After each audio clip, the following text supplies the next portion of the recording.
Hi and welcome to the Dice Cup. I'm Steve and today I'm going to show you how to play a game called Tzaar. It's a game from the GIP series by Chris Brum and it's a two-player abstract strategy game that plays in about 15 to 20 minutes. There are two ways to set up a game of Tzaar. One of them is to set the board up like it is here. Each player has 30 pieces arranged in 3 triangles and your triangles are set up with a clear piece, one with 2 circles filled in, ones with 1 circle filled in and 4 more clear pieces, and you do that 3 times around the board, and the same with white. Clear, 2 circles, 1 circle, clear. The second way to set up a game of Tzaar is to just spread them out randomly, and in terms of strategy and tactics I think there's very little in either game. I generally set them up randomly, but this is the suggested startup if you don't want to do that. The objective of the game of Tzaar is one of two things. You're either trying to make it so the opponent can't go at the first move of their turn, in which case you win, or you're trying to remove all of one type of piece off the board. Each player has 3 types of pieces. You've got Tzaars, Tzaaras and Tots, that's the name of them, or you can just think about them as 2 circles, 1 circle and blank.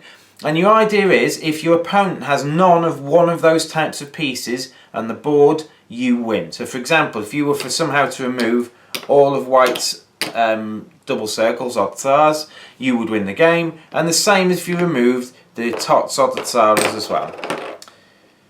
There are a different number of each type of piece. You've got 6 of those, you've got 9 Tzaaras, and you've got 15 Tots. So these are the more valuable pieces, but it can be that any game can be won by losing a different type of piece because you're more likely to protect the better pieces. The first person to go only has 1 move, and thereafter everyone else has the possibility of 2 moves on their turn. You don't have to take the second move, but if you can't take the first move you're going to lose. A move consists of one of 2 things. On your first move you have to capture. So let's say white goes first, which they do. They can take any one of their pieces and they can capture any opponent's piece that lies in a direct line. So I could take this piece and capture that one, or I could have done this piece and captured that one, or I could have done this piece and captured that one, and all I'm doing is moving in a straight line to another piece. It doesn't matter if there are empty spaces. For example, if this was the case, this piece could capture that one as long as there's a direct line to an enemy piece without jumping over one of my own. The second thing you can do on your turn is you can either make a second capture or you can upgrade a piece. So if it's white's turn first, they might do that. On a black's turn, they might take a piece and they might take another piece. They don't have to use the same piece to take it, but they may take a second capture, and then on white's turn, white might capture 2 pieces and so on and so forth.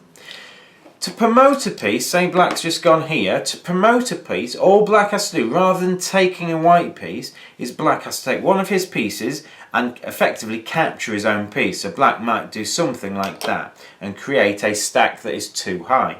So this too high stack now has the property that you can't take it unless you're an equal or greater height to it. So on white's turn now, white can take any black piece apart that he can get to, apart from this one here, because white hasn't got a tall enough stack. So white might take that one, and white might upgrade one of their own pieces. White might do something like that and upgrade that one. That wouldn't be a good one to upgrade because now it's black's turn. Black, rather than taking and upgrading, could do a double take. Black could take that one and that one, removing them from the game. And now white again now only has 3 Tzaar pieces left and is in a bit of trouble. You play like this until one of 2 things happen. I already said them earlier, but I will repeat them. If one particular player can't go at the start of their turn, they lose. That means that if they can't capture at the start of their turn, your first move has to be a capture. Secondly, if all of one type of piece is removed from the game, you also lose. That is by far the more common way of ending. However, I have seen it done both ways. Tzaar turns into a game a bit of cat and mouse. The person who upgrades first will have the power because they will have the piece that can't be taken. If white does upgrade to make a higher piece to the same height, black can just upgrade this one again. So black could upgrade this to a 3 and a 4. But every time you upgrade, you weaken a position. If black starts upgrading, he's losing a lot of his pieces to his big stack of upgraded stack, and that means he will have fewer of each type of piece left on the board, and white might win by removing those pieces. So it's a balance between upgrading, chasing your opponent around, making sure that your pieces that are in danger are being protected, and it plays in about 15 to 20 minutes. In my opinion, this is my favourite of the GIP series. It's my favourite for length over Yinch. Yinch is a bit too long for a two-player abstract strategy with the levels of difficulty it has. And Devon is a close second to this one based on playing time and skill. I think personally this has the most strategy, or at least it's the one I'm best at, so maybe I'm biased towards that. But Tzaar is my favourite of the GIP series. If this seems like something you'd like to try out, come down to the Dice Cup where we have a copy. You can take it from our library and have a go at it on one of our gaming tables. That would be lovely to see you there. I've been Steve from the Dice Cup. Thank you very much.